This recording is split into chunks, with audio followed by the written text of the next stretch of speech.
Hey guys, welcome back. Today we are going to be talking about the Vancouver Canucks, the season that just was, and the outlook on their 2023-24 season. To get into it, start off with, I'll chat a little bit about their season that just was. They finished 22nd overall, 38 wins, 83 points on the season. uh, no Vancouver fan was probably happy with what they saw last season. They were very much inconsistent, and they're just downright sloppy at times. They could score, and they could score quite heavily, but that came with the ability to also be scored against quite heavily as well. So it was another lackluster year for them. It saw them trade away Horvat and to the New York Islanders. In my opinion, I feel like they got a reasonable return for him, but they did obviously trade away their captain, which was a massive call. So yeah, I mean, there's big questions around Vancouver, which we'll touch into on the outlook for next season. But that season that just was for them was really not what fans wanted to see. They had a bit of a glimpse of hope towards the end stages of the season. They got on quite a decent roll. They finished the season 5-3-2 in the last 10, but I also think prior to that, probably the last 15, 20 games, they were doing quite well. So it saw them move up the ranks a little bit in the last 20 games, which depends on how you look at it. Could be a positive, could be a negative. It meant they moved up the draft board, or moved down the draft board. Sorry, instead of potentially picking at 7 or 8, they were picking at 11. But yeah, like some slight glimpses of hope there in that last little stretch. But the question is can they carry that over to next season? And I guess that's what we'll sort of talk about in a second. So I'll hand over to Jaden to take you through the current Vancouver lineup as per cap friendly. Alrighty. I think the one thing I would just note is that just under a year ago, it was like they were having the worst start, pretty much in like franchise history kind of thing, and it got to the point where fans were throwing, jackets and whatnot on the ice, and obviously they changed coaches down the line as well. Uh, and that was a whole saga in itself as well. So unhappy fan base, clearly because they want rebuild. They never got rebuild. It's been basically since the Sedin brothers left, and they haven't got it, and they've been mediocre since for 10 plus years, and that pent up frustration builds up for any fan base. Happened with New Jersey calling for Fire Lindy like 2 games in, so it happens. But moving on, I'll just first line Kuzmenko, Pedersen, and Brock Beza. Pedersen, great two-way forward. Um, Plays on the PK, power play, over 100-point player, solid man. Kuzmenko, amazing pickup and find for Vancouver. And Brock Beza, probably one of the trade baits they have. They've obviously tried to move him in previous seasons, and I still don't see why that would change here. You got Bavillier, who was picked up in the Horvat trade. Miller Mikheyev. You got Dakota Joshua, who will probably play on the fourth line with Teddy Bluger and Connor Garland there. Garland, solid middle six forward. Then you got Niels Hoglander, another Niels Aman, and then Podkozen. So I'd say the depth is the worry there in regards to the Vancouver team.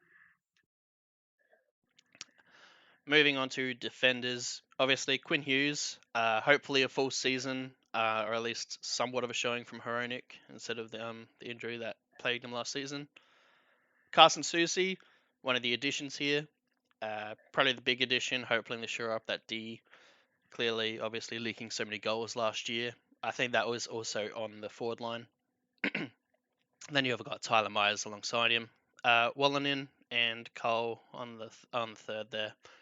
Goalies, obviously Thatcher Demko still loves as a backup. Demko average season last season compared to his previous two, so we'll have to see if he bounces back from that. And your scratches, Dryers, Di Giuseppe, Irwin, Aturati. We'll see if he plays this season, and then Kravtsov's yet to re-sign. So interesting team there. Obviously notable losses: Kyle Burrows out, to San Jose, Dealer to Winnipeg, Dowling to New Jersey, Keeper to Montreal, and Dermott to Arizona. So a couple, a couple noticeable losses there, but nothing they can't replace quite easily. I don't think it through the free agency or at least a small trade. And obviously they brought out Ekman Larson, so they do have that salary cap on the dead cap. That gets worse as the years go on. So it doesn't affect them too bad this year, but it will in the future. One last note: they got 1.5 million salary cap as it is right now, just because of the two LTIRs and Pearson and Pullman. They'll have to see if Tanner Pearson does play this year. It looks like he will, but we don't know when he comes back. And if he does come back, that's obviously 3.25 to go on the salary cap. So they will have to negotiate that in some way as well. So that leads to a Brock Besser type trade as well. Overall, they've done it right last year's draft. Obviously, they got Pedersen again. They thought they hit it once, they could hit it twice. Lekamaki, and then could Yavstev. Oh my god, some people's names, man. They just keep it simple. And so they've done good last draft and whatnot in their signings. I think they've done pretty decent. I still think they could have done a lot better if they went into a full rebuild and got more draft picks and higher draft picks. But that's here or there. Overall, I'm just going to just say personally, I don't see them getting too much better. There's not much here added, but there's Blueger, Susie, and Matt Owen as depth. Cole on the defense as well. I'm just not sold on it. I think their bottom six forward line needs a little bit of work. They had one of the worst penalty kills. They had the worst penalty kill last year, and that's with your two best forwards basically in Pedersen and Miller playing PK. So, and yet they had the most shorthanded goals and second most shorthanded goals at 15, just behind Oilers 18. So very offensive minded team, even on the PK. And I think that needs to change. Either that's coaching or player base.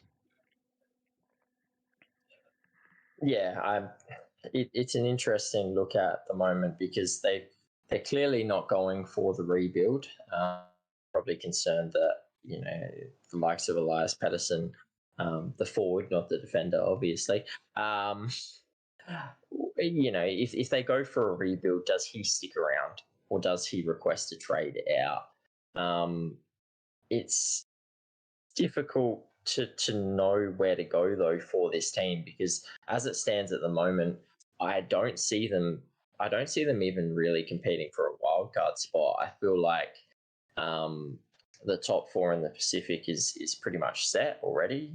You're going to have Vegas, Edmonton, LA, and Seattle. So it's going to be pretty hard for them to crack into that top four as it is, especially considering the likes of what you're seeing in the Central. The Central is reasonably strong as well. So, I mean, they could. I mean, 5 from the Pacific could make the playoffs, I guess, but I just don't see them doing it. I don't see them putting up 96 points or 94 points on the season and snatching that playoff spot. I don't see them being a 10 plus point better team this year than what they were last year. I think Hronik's going to help them, but again, it was one of those big question marks. Like you finally got a first round draft pick and then you traded it out for Hronik. Don't get me wrong, good player. He's an RFA. You're getting to re-sign him, but yeah, you had 2 first round picks in what's meant to be a pretty strong first round this year, and you traded it out, which everyone said at the time very Vancouver like. My big thing with it is, if they're not a wild card team this year, as I don't believe they are, does that sort of move you towards blooding the youth? You've got Adu Ratty, who they obviously picked up in that Horvat trade. I, they had big raps on him for a reason. So surely you've got to try and get him into the lineup. I mean, you're looking at the team that they're putting out on paper. You can't tell me he can't get in the lineup for at least 20, 30 games this year to just test him out, see how he is, see if he's got what it takes. Vitaly Krasov is going to be an interesting one. He's quite young as well. He's only, I think, 22 years old. Um, hasn't really broken out, but he has that potential. So it's that real question mark on, is it worth throwing these guys into the lineup, especially over someone like a Di Giuseppe, who is obviously most likely going to be that scratch, and you've got Dries as well. Like, I would probably rather see Ratty and Kratsov on that healthy scratch sort of thing playing.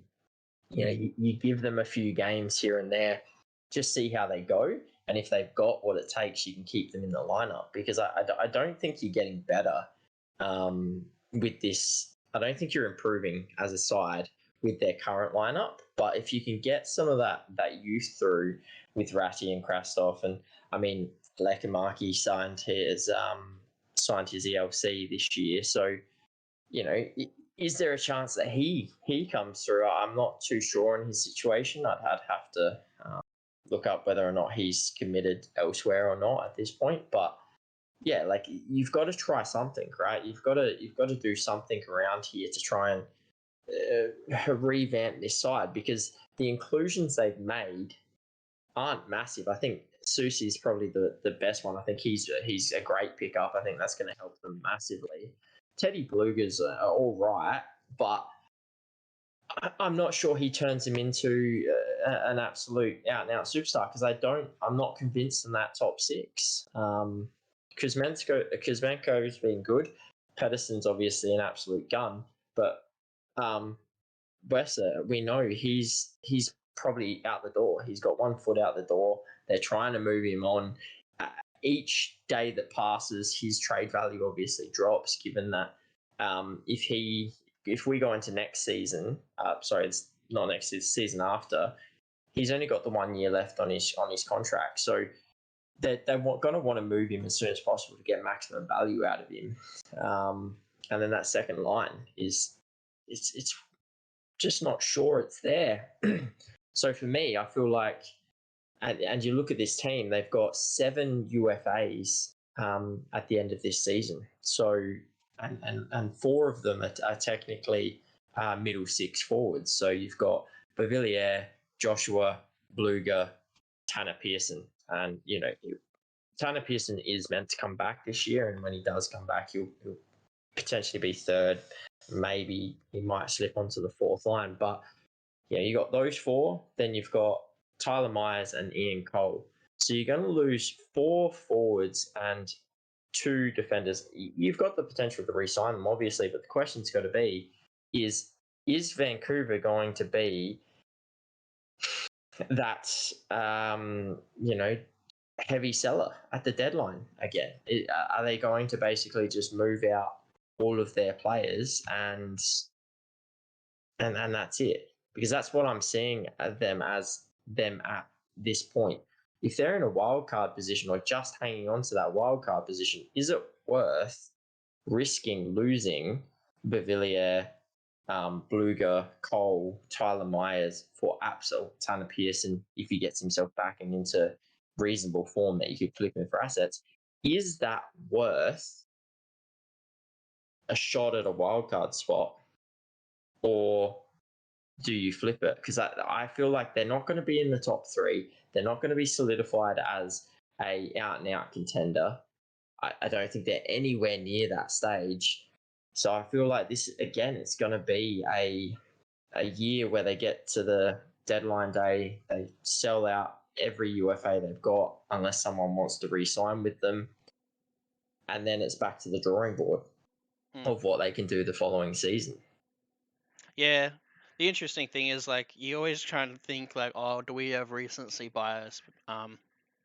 Just because how past season went, that it will continue. But they've kind of had this similar core for a while now. I know they've butched it just a little bit, but they haven't really improved it from that core. So it's kind of stayed the same or even gone back a little bit. Of course, Carson Soucy and Ian Cole, defensive defenseman additions, obviously to shore up that defense and hopefully leak less goals. But honestly, it's a lot to do with the forward line as well. The forward line was very loose in regards to how they played. That's why Bo Horvat could put up his numbers, and then he goes to New York Islanders and doesn't put up those numbers because he goes into a defensive system. And that's basically it. Is that I feel like some of these players' points can get inflated purely because of the system that was being played, and just how Well, loose they could play offensively. That 100%. They mm, they put up 5 goals, but they concede 6.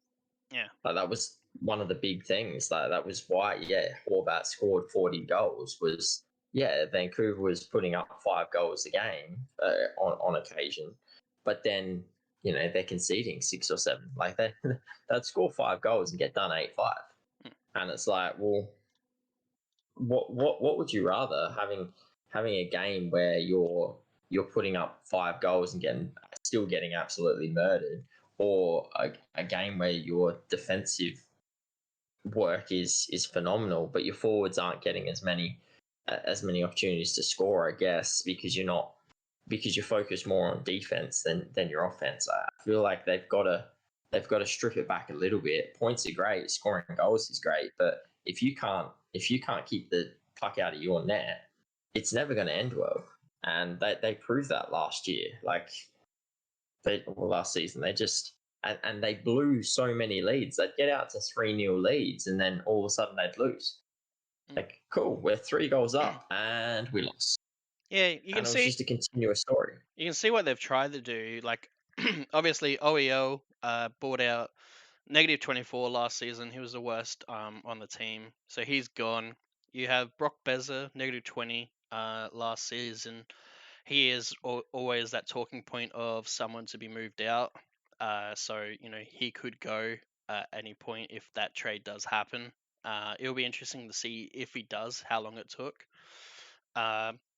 So you've got those negatives. I feel like a big issue with this team was like the fourth line with Neil Zaman, like Dakota Joshua, like -16, -12 for basically fourth liners. To me, is just not good enough. Basically, should be sitting around even, maybe in the positive just by a little bit for a depth forward. Obviously, they play a little bit of PK. They've lost a couple PK players throughout the off season and last season, so those players will have to step up even more and play a little bit more PK ice time. Though obviously the other big person to talk about with plus minus is Tyler Myers, -16 as well, third worst on the team last year. Obviously, if he gets paired with a defensive defenseman like Carson Soucy or something like that, it can wall that up. But you're relying on a lot on that one player really to shore up that D. And look, I feel like that's the big issue. They only had, I think it was something like 6 players last season that played over 20 games that were in the positive. And obviously they brought in Carson Soucy. Was a plus 18 last year, which if you put it on this team last year is the best on the team. Pedersen at 16. So they've obviously looked at that. They're trying to shore that up. They do lose a little bit of goal production in Horvat. I feel like the way they play, it's not too big of a deal. Their power play was still fine at 22%. It was just really their PK and the defensive work as a team. Worst PK in the league, 71.6. Okay power play at 22%. So they've obviously focused on that PK. They're obviously focusing on the defense. It's just with all that, making these additions, the biggest question after that is, does Demko rebound? He had a pretty average season in regards to his status in the last 2 seasons. He .901 save percentage last season, over 3 goals on average a game at 3.16.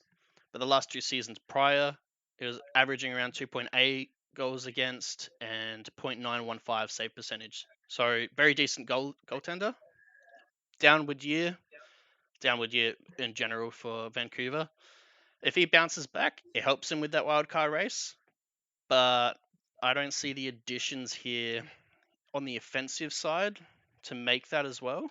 I feel like the defensive offense forward players is just not there for me. I don't think Anthony Villiers should be around that first line. I feel like he's more of a third liner personally for me. I would prefer him to be on the third line. And yeah, like I guess my last note on that is just for the contracts they have, like the expensive contracts. Like they don't have many expensive contracts at all. I think the most is JT Miller, 8 million.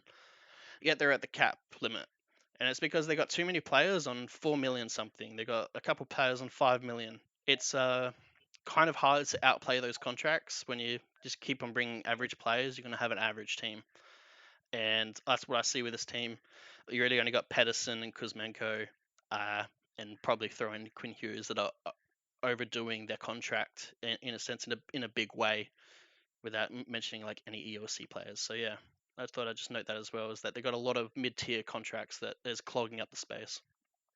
Yeah, look, I think the Tyler Myers contract is an absolute terrible one, which they're going to get rid of at some point this year. You would imagine they'll probably retain salary, but at the end of the day, next season they're going to have 6 million back in the bank. Although 2.2 of that goes to OEL next season.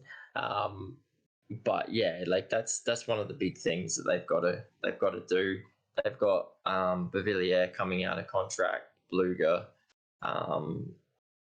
Cole, and Myers. So there's a fair bit of cap there. But that's sort of where I was at with the blooding some of that youth, because you are going to lose a lot of these players. So you need someone coming through. And they need to be on relatively lowish contracts. And because what I'd prefer to see is, probably the 925s all along that fourth line, which is pretty much what we see. So I don't mind that. But it's about getting that Connor Garland type contract off that third line, plus freeing up. Like, you've got some youngsters. Let's see what they can do. I guess that sort of leads me to my next thing is, I don't think either of us think that they're a playoff side this season. Is it a rebuild or is it a retool? Can you retool this side to being anything in the next 2 to 3 seasons? Because I just don't know. Like, I don't feel like they've got many assets to sort of make that happen. And then the OEL situation, where basically over the next 2 years they're losing 2.2 next season off the cap, and they're losing another 2.4 the season after at a 4.7. Like, that's a lot of cap to just all of a sudden not have anymore. And that's just not the next 2 seasons. That's 4.7 the year after, 2.1 the year after, 2.1 the year after. So that's a long buyout period. And it's just, so that's some cap space. And look, I get it. You look at someone like Minnesota and how well they've done with the amount of cap space that they've had locked up in buyouts. But where's the assets? They've got their first round this year, no second round. Like, they don't have a huge amount of draft picks. As you can see on the board there, they've picked their first round in the last 2, and then they haven't picked until the third round. So they haven't had a second round pick in the last 2 drafts, and they don't have a second round pick next year either. And both their first rounders were outside the top 10 for a team that should probably be picking in the top 10. Well, it's exactly, and you know what? That came by. Like, I think Willander's not a bad pickup, but that came about because of that finish that I spoke about. How, they were shocking. They were right down. I think they were in 25th or something position, and then they just went on this run, and it just slowly but surely you saw them going up those standings, and it takes them from Like you think about it, if they had finished 25th, 26th, they grab the 7th or 8th overall. Yeah, they could have If got they could have Phillies. got, they could have got Phillies Mishkov, right? And he's being touted as an absolute steal of the draft. So yeah, you just got to question. I know players don't play for that. They don't tank. They go out there and they give their all until the end of the season. But like you just feel like, well, Yeah, like that coaches and late players season don't tank. surge. Coaches and players don't No, tank, but the problem is, there shouldn't be the talking point of tanking. So I think there's an issue there with no. the way the draft system works. Is that it would have been better for them to tank the end of the season there. Um, Mm, yeah, so I think that's a big issue. Like I look at this team and I look at the most comparable team, like in the same sort of situation, and I think it's Detroit in that sense. Like they were just out of it. They're just not. But this team doesn't have the assets that Detroit have, and I think Detroit's no. made this team better. But they've done the same thing with just bringing in UFAs, with Mm-hmm. like Bluger and Ian Cole and Maddo, and so like they bring in these UFAs to shore up the team. They're going to flip all these assets probably at the deadline, kind of like Detroit did last year. I don't think they get better from it because I don't see how, in a sense. Like, sure, Bavilier could get you something. A Bluger could, depending on his season. Ian Cole definitely could, and Myers is not going to get you too much because the contract at the deadline, you're going to eat half of that, and even eating half of that is like how good of a contract is it? So it's interesting. I feel like the most comparable is Detroit, but they're on the wrong side of what Detroit's doing, and Detroit's just been getting They better don't have over the the assets. yeah, Detroit's been getting better over the years, and Vancouver's stayed plateaued. So I feel Mm, like this year Detroit will be better, and Vancouver will still be where they were. I can't see him getting too much worse because there is really good names on here, but I can't see mm. him really getting that much better either.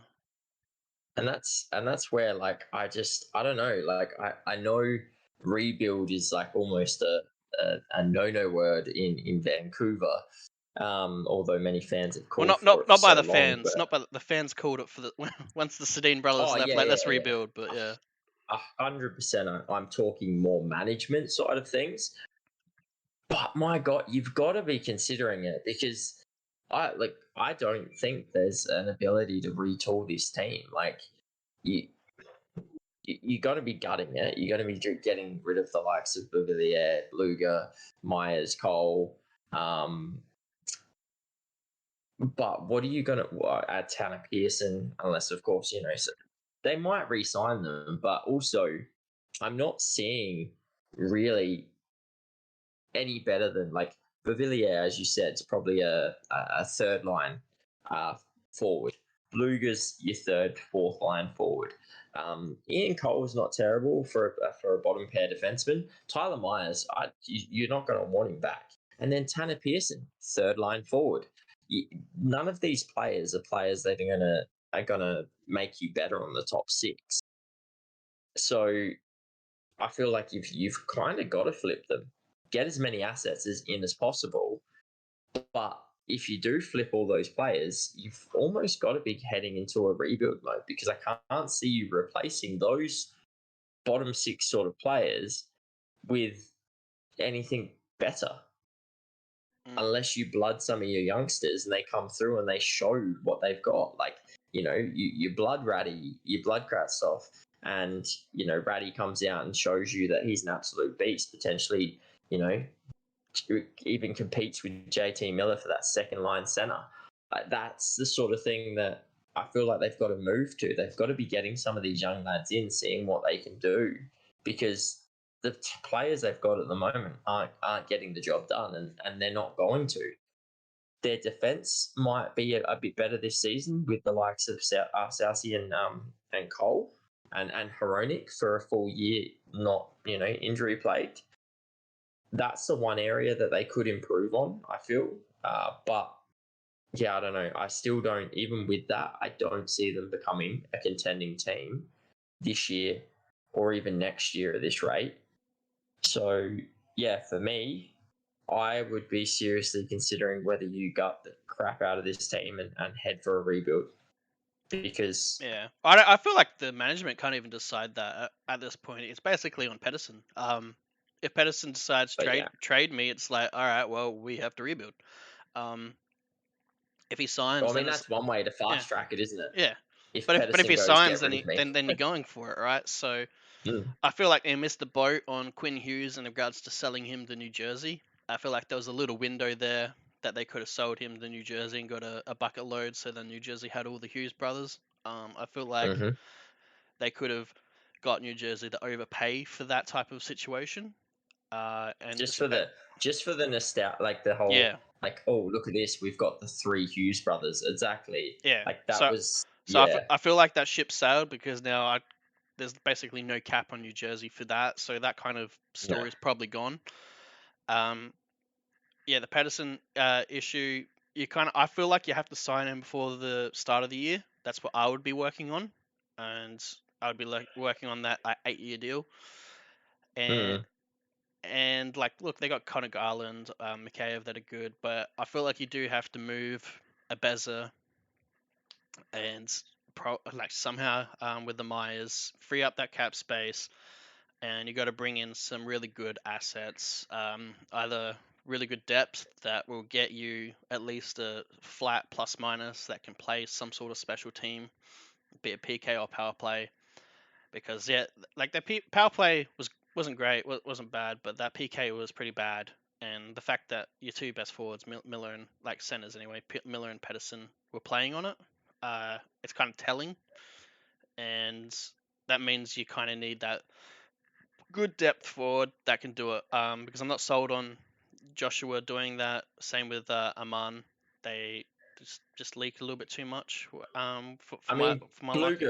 Bluger will play on the PK this year, so that's one player Mm, that'll sort of come in and fill a need. But yeah, it's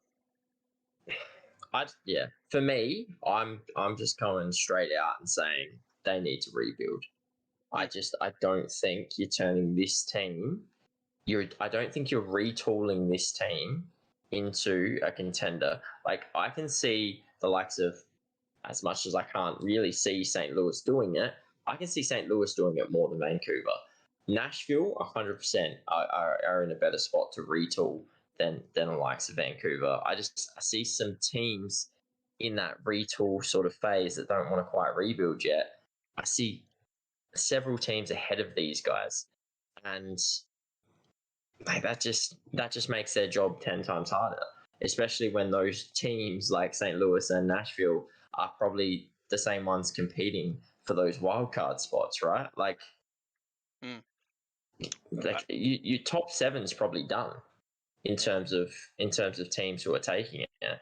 There's really only probably one wild card spot up for grabs. I know things change, but if you're talking strength of the current teams in the West, probably seven out of the 8 spots you could probably say are almost sewn up. Mm. Yeah, no, it's gonna be hard to push in. I guess the last thing that we haven't touched on is just their goaltending depth. We got Solovs there. He only played a handful of games last year, but he was statistically their best goalie. Um, Obviously, they do have Spencer. You got Spencer Martin, so you got him as well as that second or third. He did not have statistically a great season either. I don't think anybody really would have with this team, especially at the start of the season. So we'll have to wait to see if anything happens to Demko. That's another thing I'm not sold on is their goaltending depth, and so really it does kind of doing a Winnipeg here and relying on the Hellebuck. They're kind of just relying on Demko here to have that rebound season. And if that doesn't pan out, I feel like it's going to be a bad time in Vancouver. And then do you move on from Demko? Which if he does two back-to-back seasons, normally that's a downward spiral for a goalie. So yeah, that's the other risk that this team's got there. Hope it works out for him because I do think he's a quality goalie, and I think he will rebound, especially with this defense. But if he does get injured or something like that, then I think it's almost season over if Mm. Arturs can't step up. Yeah, like it doesn't look good, does it? If Demko can't stay healthy, they're going to be in a situation where they're basically playing backups that are questionable backups. Like it's not a position that you want to be in. I think Demko, 100%, you're accurate. He's a very good goaltender. Had a down year last year, but anyone's going to have a down year when you've got that sort of defense playing in front of you. Um, so yeah, like there's a lot on his shoulders. And if he can't stay healthy, then yeah, they're in trouble. But again, my just straight up, I'm not even going to beat around the bush. I think Vancouver's just got to they've just got to take the plunge and rebuild. It's not happening. You can't. Yeah, even that little glimmer of hope at the end of last season, I don't think that rolls on to this season. I just yeah, for me, it's a rebuild or waste 3 or 4 years. Yeah. The only way I see that not Simple as happening that. is if like Pedersen, the left defense they picked up, plays this year and plays like second line D. Tom Willander somehow broke out and played. Just somehow just these kids out of nowhere that you were just like, oh, okay, they're probably not going to make it, and then they make it, and they're like your middle six or your second line pairing D. I feel like that's what you gotta kind of find. I don't know if they've found that. Development camp's over. They've done the mountain hike that they always do and whatnot. But I don't know. Like that's the problem that you brought up earlier. Picking too late in the draft, you're not going to get the picks that the NHL ready picks, and that's what's missing here. And that's what's probably going to undo it. And I could definitely see, well, I say I definitely could see a rebuild coming up, but we obviously know that they don't like to rebuild. So I could see a retool coming up. And if we do see a retool, not a rebuild, if it doesn't work out this season, then I feel sorry for Vancouver fans because that's probably another 5+ years just down the drain. And Oh, it's 100%. just a passionate fan base that it should not be happening. So, No, and they don't deserve it to happen either. Like it's just been poorly run for years now, and they're just. I get the point. You don't want to waste Elias Pettersson. He is an absolute out and out star, but you screwed him from the start. If you'd made this call earlier, then you're probably midway through your rebuild as it is now. But you decided to hold on to players and you decided not to make the call and you decided to continue to try when it wasn't happening. And now you're left in this situation where, yeah, if you rebuild, Pedersen probably wants to leave. But rebuild is probably your only viable option that doesn't waste, you know, 3 or 4 years. And mm, I feel like if you try to retool this team, I don't think they've got the assets, as we said. And I just feel like you're mm. gonna waste more Well, years, and well, ultimately you're wasting Pedersen. Well, that's what I was about to say. They already wasted Pedersen, in the sense that his cheap contract era, they wasted it. Like 7.3 for Oh, it's Pedersen's done. like you're frothing at the mouth of that. Now he's an Mm-hmm. RFA. He's probably, especially with the cap going up, I could see 12 million plus because I like the Bergerons, the Heishes. Like I feel like that's what you build a cup around. Hmm. Players that play power play, penalty kill, first liners through the center. That's who you build a franchise around. I could see 12. He I did it. would pay 12 million for a Pedersen. Personally, I don't Well, know if he gets that, but that's what I would do. And you once look at his once five you, seasons since playing, yeah, like other than the season that he was injured in, and if that year that he was injured, he was still on track for 30 plus goals. He's basically scored just shy of 30 in his first 2 seasons, on track for 30 in his third before he got injured, on track for 30 in all of them, actually, if it was a full 82 game season from him. And then you go, okay, well, his last two have been 32 and 39. Plus, he had a 102-point season the season just gone. Like, if he does not sign before the season starts or early on in the season, and he goes 102 points or 100 plus points again, being the two-way center he is, and the really good two-way, great on the penalty kill, that ability, yeah, like I don't want to see people signing for 12 mil. I think like that's no, I almost like insanity. But I like under 10 mil, but obviously with the cap mm, going up, eventually it'll become a reality that's the norm. But if you're going mm-hmm. to do it for any player, like Kopitar won a cup, Bergeron, Heisha, most likely going to win a cup because of how that team's panning out. Like, these are the type of players that win you cups, and if Hmm. they lose him, that dream's almost dead. But you got to like they're at the cap limit. They got probably what another 3 mil minimum to pay him next year, and I don't see how they want to make a cup contending team with that going up again. So yeah, Mm. it's not looking good. My hopes aren't high for them, especially because management's been pretty bad for the last 10 years. That it's hard to have faith that they do anything good this year. Like the additions of Susie and Cole though, very decent, and they've shored up the right areas in regards to the PK and the defensive side of things. But it's just not enough. But I guess I'll leave it there. Mm. No, I agree. Not enough. Sorry, Vancouver fans. I hope we're wrong, and I hope they can pull something out of their hat, and we can be proven wrong that this team can retool and become a contender, but it's just not looking that way. Mm. But yeah, that's it for me. All right, guys. Feel free like the video, subscribe to the channel, and notifications on. More content for covering all 32 teams, and leave a comment below on what you think of Vancouver. If it's a smiley face situation or a crying face situation. And yeah, till next time. We'll catch you later, guys. See you later, guys.